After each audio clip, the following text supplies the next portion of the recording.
Welcome to Bunny Trails, a whimsical adventure of idioms and other turns of phrase. I'm Dan Pugh. And I'm Shauna Harrison. Each week, we take an idiom or other turn of phrase and try to tell the story from its entry into the English language to how it's used today.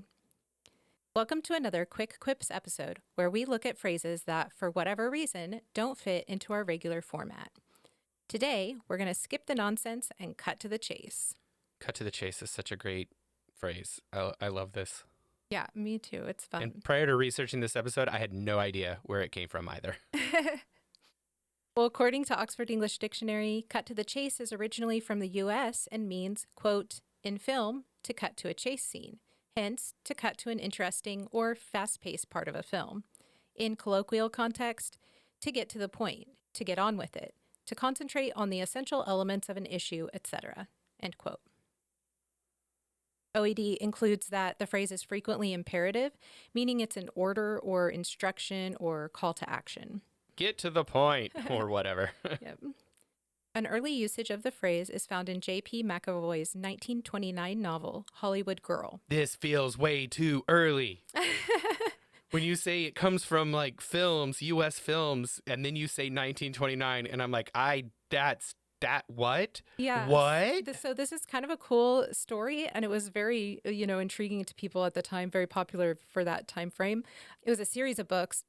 In this case, she was a stage actress who was moving to film.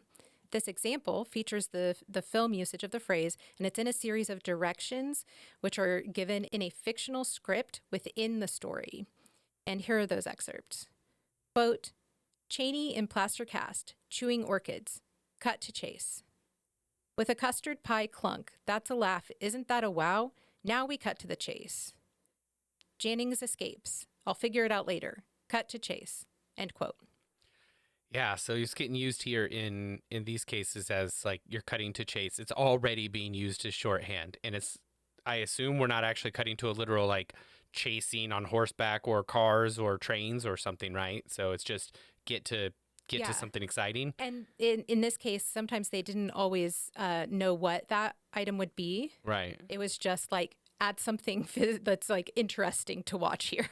Gotcha. Some so action. Even in 1929, we're seeing it used in a figurative setting. Right. Yeah, which means it was already in usage here at this point. Like it was either common parlance for script writing or, wow, that's just, that floors like me. Almost as soon as it existed, it Yeah, transitioned. that's just so much earlier than I would have expected.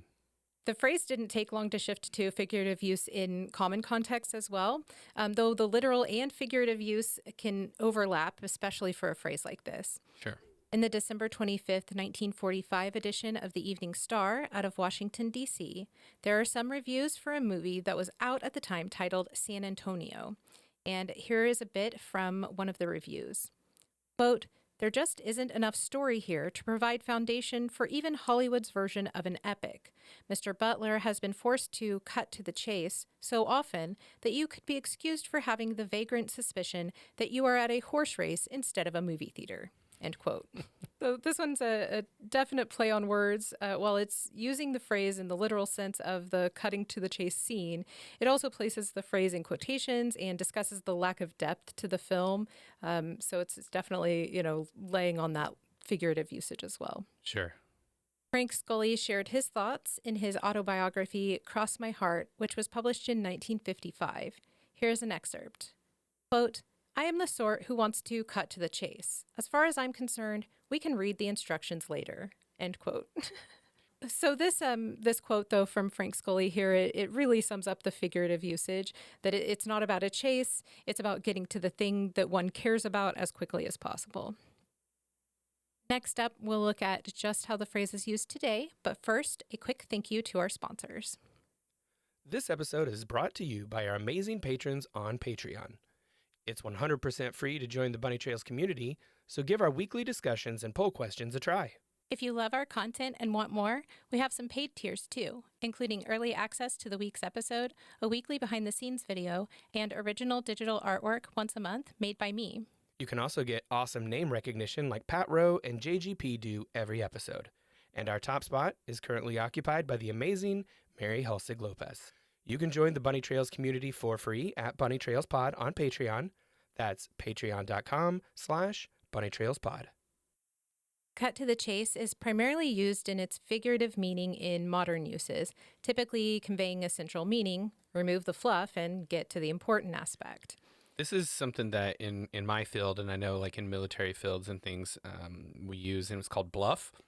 Yeah. Bottom line up front, and this is what cut to the chase really is like an imperative. As you said, it's oftentimes a command. It's a thing that gets said when someone fails to put the important part up front. You know, a press release has the important part at the beginning, you know, and in industries in which time is of the essence, being blunt and getting the important part up front, you know, cutting to the chase is very important. Whereas in like news, if you anything digital today is like so clickbaity, they're not giving you what you need to know. They want you to have to go into it and to search for it and to spend more time on there so you can see more ads and that kind of stuff. Right. And I learned about the BLUF bottom line up front in one of my courses, which was actually talking about how you would present information, like geographical information, to military higher ups, and they're like they literally don't have time, especially if you're in a situation. Right. And so it's like you tell them what they need to care about and why they need to care about it, and then you give them the report. Right. Yeah. You need 2 sentences or whatever. That's all you get. Absolutely. I think that works with most senior leaderships, you know, of any industry. Yeah. It's like, first tell me why I need to even listen to you. Right. then I'll listen. Well, Cut to the Chase is a song by Rush, released on their 1993 album Counterpart. So here are some of those lyrics. Quote, "You may be right, it's all a waste of time. I guess that's just a chance I'm prepared to take, a danger I'm prepared to face. Cut to the chase." End quote. So the song discusses themes of skipping the superficial and focusing on what really matters. So it's a slightly different feel, but still that same figurative idea.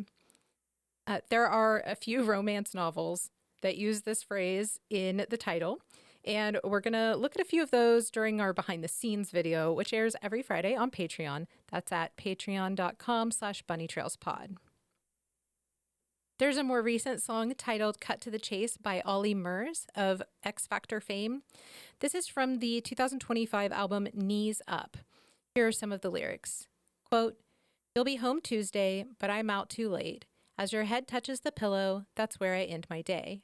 Darling, it tears me apart, always so near, but so far away. Next time I find you next to me, there's no time to waste. Let's cut to the chase. I'm giving you all my loving straight away." End quote. All right. That's sexy.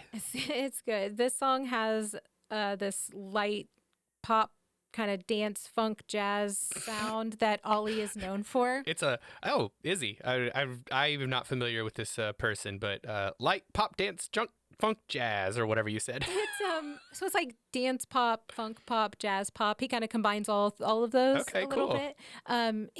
These are songs that in a non-negative way at all are like ready for radio. You know, they're that easy to listen to. It's like Mark Ronson's They've got songs. A good beat. The songs he writes are just like you gotta think he's writing them, 1, so because he knows they're gonna be popular, 2, they're catchy, and 3, they're gonna show up in jingles for commercials in 15 years, you know? Right. And this one, don't believe me, just watch, you know, like that, you know? And these are kind of like a little bit smoother because they've got that kind of jazz pop and, you know, funk pop going, but they people could kind of dance to them. You could listen to it in almost any setting, you know, it's just positive music.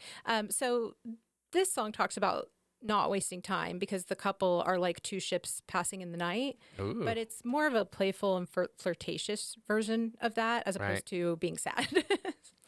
Well, that's about all we have for today. If you have any thoughts on the show or pop culture references we should have included, reach out to us on Patreon. That's patreon.com/bunnytrailspod, or comment on our website, bunnytrailspod.com. It is poll time. Recently, we asked our patrons, do you still make or print photo albums?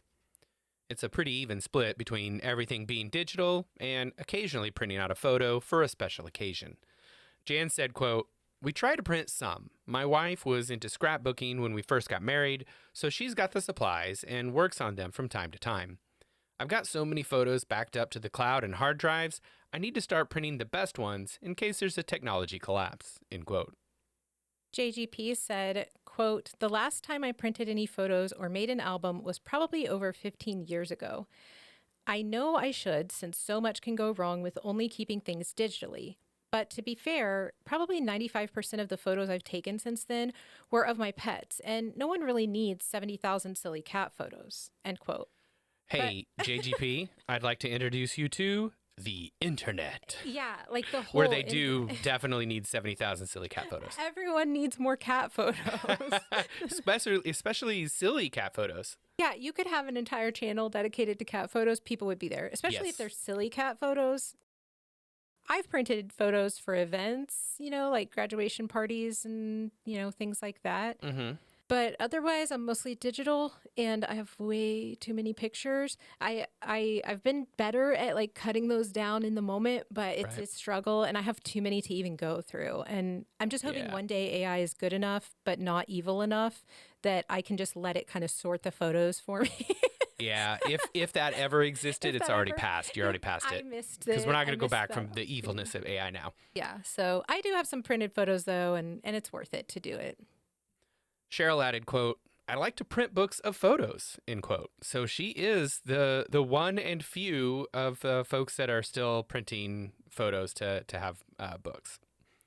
I don't print out many pictures anymore. I mostly only do so when there is one that I want to add to the photo album that is like on my fridge, which has pictures of my kids at different ages all over it, and then just wild stuff. So, but mostly, honestly, I don't print those out too much. Those are things I just find, and I don't know that I've printed out a photo in ages that wasn't for like a graduation card or something like that. Right.